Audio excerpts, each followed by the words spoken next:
नमस्कार श्रोते हो. आजपासून आपण महाभारत वाचनास सुरुवात करत आहोत. वी रा जोगळेकर यांचे महाभारत आपण इथून पुढे वाचन करणार आहोत. गणपती झाले लेखनिक. महर्षी व्यासांनी महाभारत हे नितांत सुंदर महाकाव्य जगाला अर्पण केले. ज्यांनी वेदांचे संकलन केले असे हे महर्षी व्यास आदरणीय पराशर ऋषींचे पुत्र.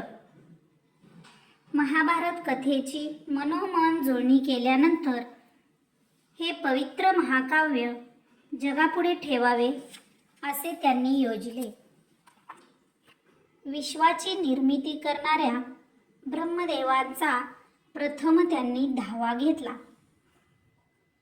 त्यास प्रतिसाद देऊन ब्रह्मदेव त्यांच्या पुढे प्रकट झाले. हात जोडून नतमस्तक होऊन व्यासांनी त्यांना वंदन केले. ते ब्रह्मदेवांना म्हणाले, भगवान, मी उत्कृष्ट असं एक महाकाव्य मनाशी रचलं आहे, परंतु मी सांगेन त्याप्रमाणे ते कोण उतरवून घेईल असा मला प्रश्न पडला आहे. ब्रह्मदेवांनी व्यासांचे कौतुक केले व ते म्हणाले, महर्षी, तुम्ही गणपतीला आवाहन करा आणि तुमचा लेखनिक होण्याची त्यास विनंती करा. एवढे बोलून ब्रह्मदेव अंतर्धान पावले. मग व्यासांनी गणपतीचे स्मरण करून त्यास आवाहन केले. गणपतीही त्यांना प्रसन्न झाले. व्यासांनी त्यांचे आदरपूर्वक स्वागत केले व आपल्याला मदत करण्याची विनंती केली. भगवान, मी महाभारताची कथा रचली असून ती मी आपल्याला सांगेन. आपण ती उतरवून घ्यावी अशी माझी आपल्याला नम्र विनंती आहे. गणपती उत्तरले, तथास्तु. तुमच्या इच्छेप्रमाणे मी कथा उतरवून घेईन, पण मी उतरवून घेत असताना माझी लेखणी अविरत सुरू राहिली पाहिजे. म्हणून न अडखळता वा मध्ये मध्ये न थांबता तुम्ही ती कथा सांगितली पाहिजे. या अटीवर मी लेखनिकाचं काम स्वीकारेन. व्यासांनी ते आनंदाने मान्य केले आणि त्याचबरोबर त्यांनी आपली एक प्रतिअट सादर केली. ते म्हणाले, आपण सांगता आहात ते मला मान्य आहे, पण त्यासाठी माझीही एक अट आहे. मी सांगेन त्याचा अर्थ समजून घेऊन मगच ती कथा उतरविली पाहिजे. गणपतींनी स्मित हास्य करीत ती प्रतिअट स्वीकारली. मग व्यासांनी महाभारताची कथा सांगायला प्रारंभ केला. अधूनमधून ते अतिगहन असा एखादा श्लोक सांगत असत. त्याचा अर्थ जाणून घेण्यामध्ये गणपती गडलेले असताना व्यासांना पुढचे कित्येक श्लोक मनात रचण्यासाठी वेळ मिळत असे. अशा तऱ्हेने व्यासांनी कथन केलेले महाभारत गणपतींनी लिहून घेतले आणि ती कथा अजरामर झाली.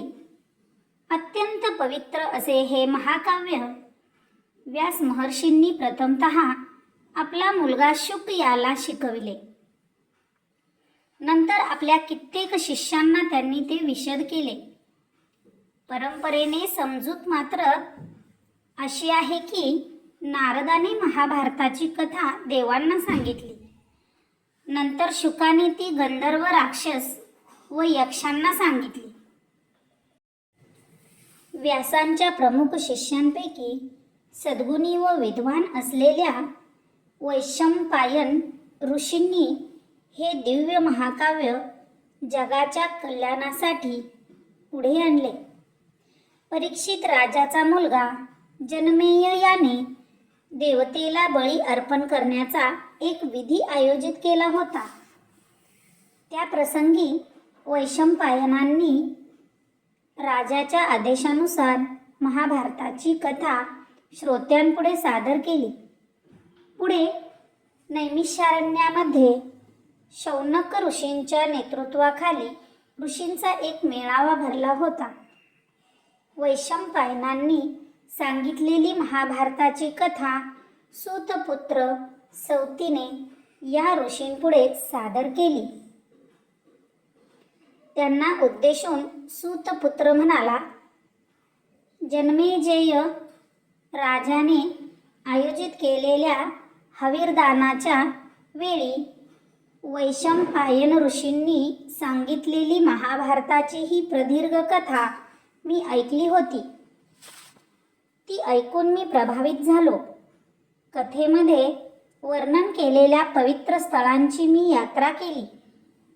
जिथं महायुद्ध घडलं होतं त्या रणभूमीला मी प्रत्यक्ष भेट दिली आणि महाभारताची कथा आपल्यालाही सांगावी या उद्देशानं मी इथं आलो आहे, असे म्हणून सौतीने ती कथा जमलेल्या श्रोत्यांना ऐकवली. महर्षी व्यासांनी प्रथमतः भारत नावाचे हे महाकाव्य रचले. सर्व देव एकत्र जमले होते. त्यांनी तराजूच्या एका पारड्यात हे भारत काव्य ठेवले आणि दुसऱ्या पारड्यात वेद ठेवले. तेव्हा उपनिषदांसह 4ही वेदांपेक्षा हे भारत जड ठरले. त्यावेळेपासून या भारतालाच महाभारत ही संज्ञा प्राप्त झाली. चला तर श्रोते हो, इथून पुढे आपण संपूर्ण महाभारत वाचणार आहोत. या चॅनेलवर आपण रोज थोड्या थोड्या वेळाने हे महाभारत वाचन करणार आहोत. आज मात्र इथेच पूर्णविराम देऊया. थँक्यू.